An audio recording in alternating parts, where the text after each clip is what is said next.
Coming up on Look Today, well, Saratoga County Chamber of Commerce met with Town Supervisors this morning to discuss the future of the I-87 corridor. I've got details.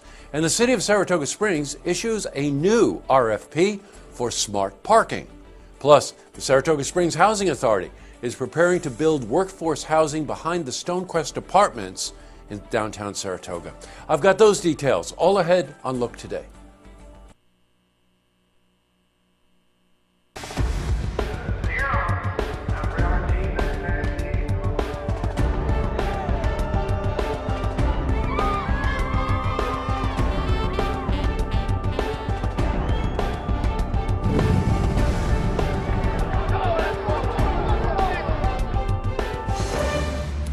Welcome, everyone.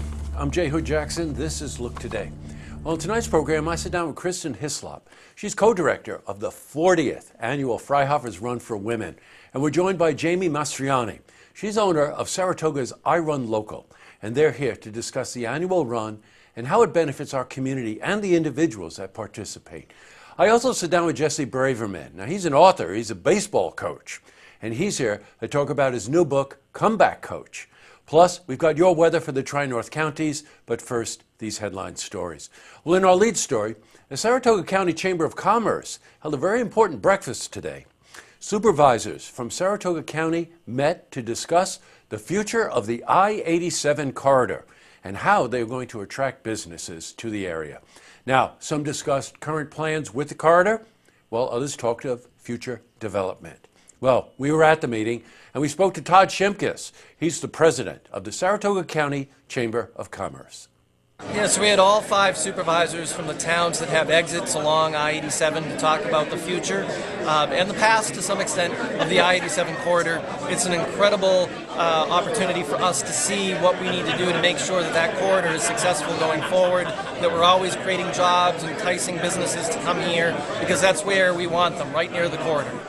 Great initiative. In other news, well, we told you yesterday, the Saratoga Springs Housing Authority is proposing new apartments behind the current Stonequist apartment building downtown Saratoga. Well, the Housing Authority plans to build 3 townhome-style dwellings and 1 4-story apartment complex to assist in the development of creating workforce housing in our city.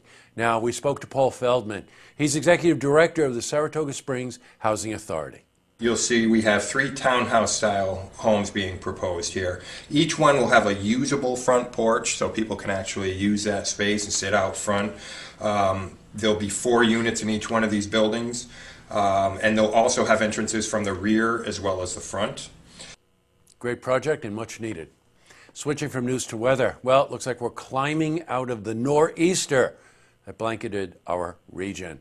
But believe it or not, there's another chance for some accumulation starting maybe over the weekend. So let's see how the rest of the week and the weekend is shaping up. For a more detailed look at our weather, let's head to the Glens Falls Weather Center for a look at your first forecast.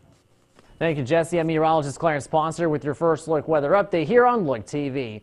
We currently have a stationary front boundary separating the milder air mass to the south with this high pressure system and this Arctic air mass from the north with cooler temperatures north of this stationary front. Also, that nor'easter well beyond offshore, basically over Atlantic Canada. Also, we have a secondary low pressure system nearby New England, but not producing that much precipitation. It's just this high pressure bringing in northerly winds. Temperatures are going to fall into the upper teens, maybe lower teens in some northeastern spots. Here in the Capital District, we're expecting lower 20s, maybe some upper teens in a few isolated areas with mainly overcast skies, southwest wind at 10 to 15 miles per hour. So that means temperatures will feel like the lower teens. 31 mostly cloudy with that northwest wind at 10 to 15 miles per hour. And speaking of lower teens for wind chills, it's included with your out-the-door forecast with overcast skies, lower to mid-20s through the 8 a.m. hour. Extended forecast, tranquil weather over the weekend with temperatures only rising into the upper 20s to around 30 for Saturday and Sunday.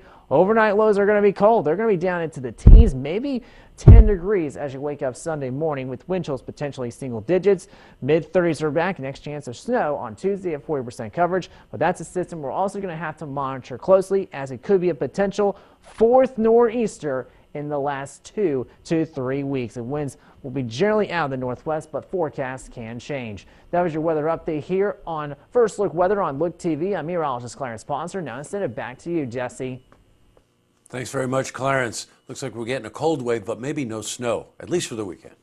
Back to the news. Well, we told you last month, the City of Saratoga Springs requested a proposal for a paid parking system and management services. Well, now the city has retracted that RFP and has issued a new one. It's called Smart Parking Management Strategy and Implementation. Yikes.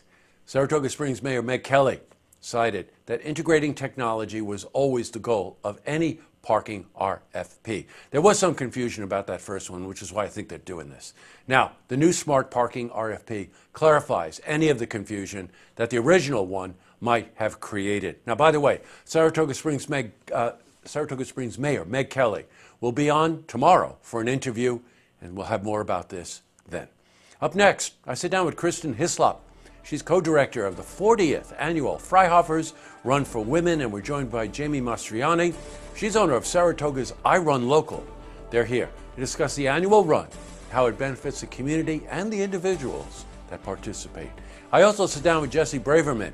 He's a former baseball coach, and now he's an author. And he's here to talk about his new book, Comeback Coach. But first, you see news happening, you want to share a story idea. How about join us for an interview? Then give us a call on the hotline. The number is 798-8000. That's all the time we have for this edition of Look Today. Just a couple of lookouts for tonight. Just hats off to Todd Shimkus and his team over at the Saratoga Chamber. This breakfast this morning is a perfect example of why this Chamber of Commerce is very proactive. You know, you put together a bunch of supervisors and you talk about growth in the area and you talk about that I-87 corridor. That's a conversation to have, and the Chamber's right in the middle of all that stuff. So hats off to you guys. That's really something. Also, the Saratoga High School students are coming in tomorrow to talk more about gun control, gun violence, and their feelings about it. I don't think a day goes by that I don't get a phone call or an email from someone thanking us for doing this, but more importantly, pointing out the fact that this young generation is not going away, and they're going to get their voices heard, and we're going to continue to reach out to them. You can reach out to us. You're welcome to come on and talk about it. Let's keep this dialogue going. All right, tonight on Look TV, it's Sold. That's our call-in auction program. This is a very unique, amazing program. And it's great estate jewelry and coins, and it's live tonight on Look TV. So check it out. And don't forget, tune in tomorrow night for the stories that matter to you. Good night, everyone.